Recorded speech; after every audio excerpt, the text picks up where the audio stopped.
오늘은 수능을 준비해서 이직 계획을 갖고 계신 직장인 여러분들을 위한 공부법 영상을 준비했습니다. 일단 저는 초등교사를 하면서 6, 7개월 정도 잡고 공부를 했었고 결과적으로는 의대, 환의대, 약대를 붙었었던 상태입니다. 이 영상은 일단 첫 번째로는 시간이 절대적으로 부족한 직장인분들, 효율적이고 가성비 있는 공부를 통해서 최저만 잘 맞춰서 내신으로 대학을 가겠다 하는 수시분들을 위한 영상입니다. 네, 그러면 이체학수에 지원 가능한 내신의 입결 범위가 어느 정도 되는지 한번 먼저 알아보고 그 다음에 설명을 드리도록 하겠습니다. 저는 여기 보면 수시 장애인 표를 가져왔거든요. 근데 여기 등급 70% 컷에 보면은 이제 이체학수 안에서도 1점 후반대인 경우도 그 전형에 따라서 굉장히 많이 있어요. 그래서 보통은 수시 전형이 교과 일반, 지역인재, 학생부 종합 전형별로 있는데 지역인재의 경우에는 1점 후반대의 경우에도 도전이 가능한 경우가 많으니까 확인을 해보시면 좋을 것 같습니다. 네, 먼저 목차인데요. 첫 번째로는 하루 공부 루틴, 그 다음 두 번째로는 월별 공부 플랜, 그 다음에 세 번째로는 어떻게 멘탈 관리를 하면 될지. 직장이 있으면서 공부하기 쉽지 않잖아요. 그래서 마인드셋들을 공유 드리려고 합니다. 네, 그러면 바로 제가 퇴근하고 했던 하루의 공부 계획을 말씀드리겠습니다. 네, 먼저 저는 그 당시에 4시 반까지 수업 준비 다 마치고 업무 다 하고 바로 퇴근을 했고요. 그다음에 저녁을 먹고 5시부터 7시까지는 국어나 수학 중에 하나를 골라서 이제 모의고사 한 개 분량을 풀었습니다. 그 다음에 7시부터 9시까지는 영어 모의고사 한 개 분량을 풀고 그 다음에 영어 단어, 몰랐던 단어들을 외웠고요.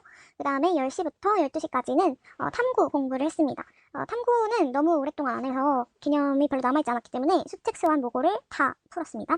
그 다음에 12시부터 1시까지, 저는 보통 1시에는 자는 편이었는데 그래야 다음날 직장 출근해서 무리가 없었기 때문에 1시까지는 그날 하루 동안 틀렸던, 헷갈렸던 개념들을 다시 한번 재정리하고 오답을 정리하는 시간을 가졌던 것 같습니다. 네, 다음으로는 월별 공부 계획을 말씀드리도록 하겠습니다. 먼저 3, 4월에는 초기이기 때문에 자기 객관화, 그 다음에 선택과 집중할 것을 정하는 단계가 꼭 필요합니다. 해야 될 자기 객관화 방법은 이제 최근 수능을, 가장 최근 거죠. 수능을 풀어보는 겁니다. 국영수는 시간을 재고 진짜 시험처럼 그 마킹하는 시간 5분 빼고 객관적으로 그냥 아무것도 공부 안 하고 생으로 풀어보는 거예요. 그래서 그때 자기가 아직 문제 푸는 감이나 베이스가 아주 조금이라도 남아있는지, 그 다음에 국어, 수학, 영어 각각 시간 안에 80분, 100분, 70분 안에 풀 수 있는지를 확인을 해보시면 되겠습니다. 자, 그 다음에 탐구 과목은 아직 아무것도 공부한 게 없기 때문에 풀 수 없잖아요. 그래도 대충은 선택 과목은 정해두는 게 좋습니다. 그래서 한 3개년치 정도 탐구 모의고사나 수능 시험지를 한번 살펴보고 적합한 거를 미리 골라두시는 걸 추천드립니다. 이제 자기가 1년 동안 공부하면서 무엇을 선택하고 무엇을 버릴지를 정해야 하는 순간이 옵니다. 먼저 수시의 경우에는 수시는 곧 최저어랑 동의어라고 저는 생각을 하거든요. 그래서 제가 그때 선택을 했던, 집중을 했던 것은 바로 국영수 기출입니다. 국영수는 딱 모의고사만 풀고 들어가겠다라는 마음가짐이었고요. 그 다음에 탐구의 경우에는 너무 오랫동안 보지 않았던 과목들이기 때문에 연기교재를 얘가 탐구는 가져가겠다라고 해서 수특과 수완을 푸는 것에 집중했습니다. 아무래도 직장인분들이시기 때문에 시간이 절대적으로 부족해서 버려야 될 것은 저 같은 경우에는 저는 국영수 중에 하나를 버렸어요. 저는 수학을 버렸는데 제가 문과 출신이어서 그렇기도 하고, 일단 국영수 3개를 모두 끌고 가기에는 1년 동안 너무 시간이 짧아요. 그래서 단기간에 성적이 오르지 않는 과목들이기 때문에 그 중에 2개만 가져가고 하나를 탐구로 해서 3합 최저를 맞추는 것을 저는 추천드립니다. 그 다음에 아까 말씀드렸듯이 국영수, 수특, 수화는 아예 풀지 않았습니다. 네, 다음부터는 5월, 6월인데요. 제가 공부를 처음 펜을 잡았던 게 5월이에요. 그래서 5월에 시작하는 것을 너무 늦다고 생각하실 수도 있는데 사실 수시는 효율적인 전략만 잘 세우면 충분히 5월에 시작하셔도 최저 맞추는 데는 문제 없다고 생각합니다. 5, 6월에 가장 중점적으로 뒀던 것은 탐구의 개념을 탄탄히 하는 것입니다. 그를 위해서 저는 EBS 수특 강좌를 들어서 탐구 개념을 2회독 정도를 돌렸고요. 따로 다른 어떤 사설, 인강 강좌 커리는 타지 않았습니다. 그래서 그 2회독을 하면서 탐구 담거나 노트를 제가 하나씩 만들었어요. 그래서 시간 날 때마다 그거를 봤습니다. 두 번째로는 개념을 적용해야 되잖아요. 그래서 그 적용할 수 있는 것을 수능 특강을 풀면서 적용을 하기로 했습니다. 지금 보시면 이건 생활과 윤리 수능 특강인데요. 총 8단원 정도 되기 때문에 일주일간 한 2단원 정도씩만 잡고 풀면은 한 4주면은 수능 특강을 다 풀 수가 있거든요. 그래서 한 달 동안 수특을 다 풀고 그 다음에 수능 특강 틀린 부분은 당연히 여러 번 해독을 하면서 오답 정리를 해야겠죠. 자, 그 다음에 국어랑 영어는 아까 말씀드렸듯이 마더텅이나 자이스토리 같은 모의고사 문제집, 기출문제집을 활용해서 일주일에 하나 정도만 이때는 시간을 재서 풀면서 문제 푸는 감만 유지를 했습니다. 제가 썼던 문제집입니다. 네, 다음으로는 7, 8월인데요. 절대 잊어버리지 말아야 될 수능 원서 접수를 해야 될 때입니다. 네, 아까는 탐구의 개념을 잡고 그 개념을 적용하는 것까지 했잖아요. 이제는 이 개념을 심화 발전시킬 때입니다. 그거를 뭘로 하냐? 아까는 수능 특강으로 했는데 지금은 탐구 수능 완성을 다 푸는 걸로 하면 됩니다.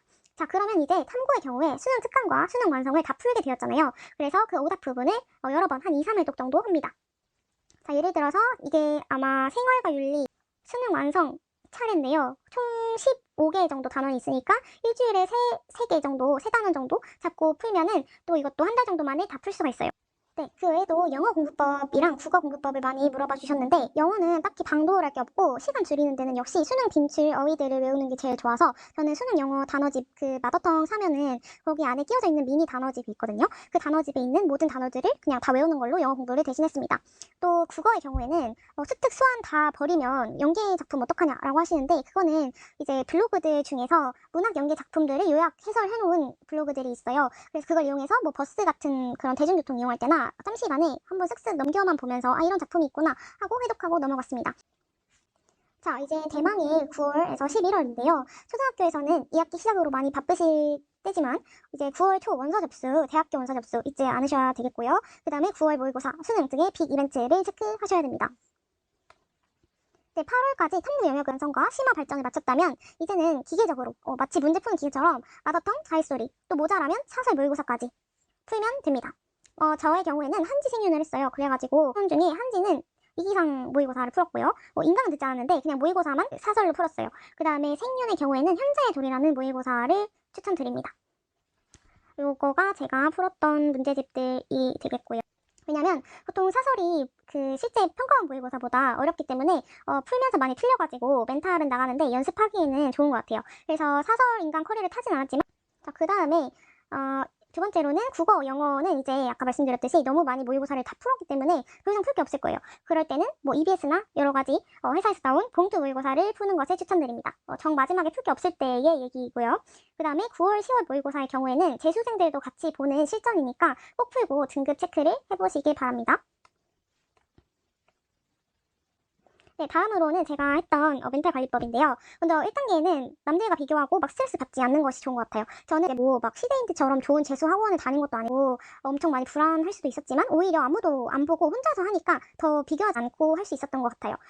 두 번째로는 초등교사의 경우에는 방학이 있기 때문에 학기 중에 너무 못해도 너무 슬퍼하지 마시고 방학 때 자신에게 모든 걸 맡긴다는 마인드로 화이팅 하시면 됩니다. 그다음 세 번째로는 저는 항상 그 독서실 옆에 헬스장이 있는 데를 구해가지고 운동을 절대 놓지 않았습니다. 이게 항상 체력이 방전이 되는 때가 와요. 그때 믿을 건 운동뿐입니다. 그래서 운동을 열심히 하시는 걸 추천드리고 4단계는 항상 그 독서실에서 1시에 돌아올 때 솔직히 현타 올 때 있거든요. 근데 그럴 때마다 저는 할 수 있다고 자기 자신을 항상 세뇌를 했어요. 여러분들도 꼭 자기 자신을 끝까지 믿어주시면 좋을 것 같습니다.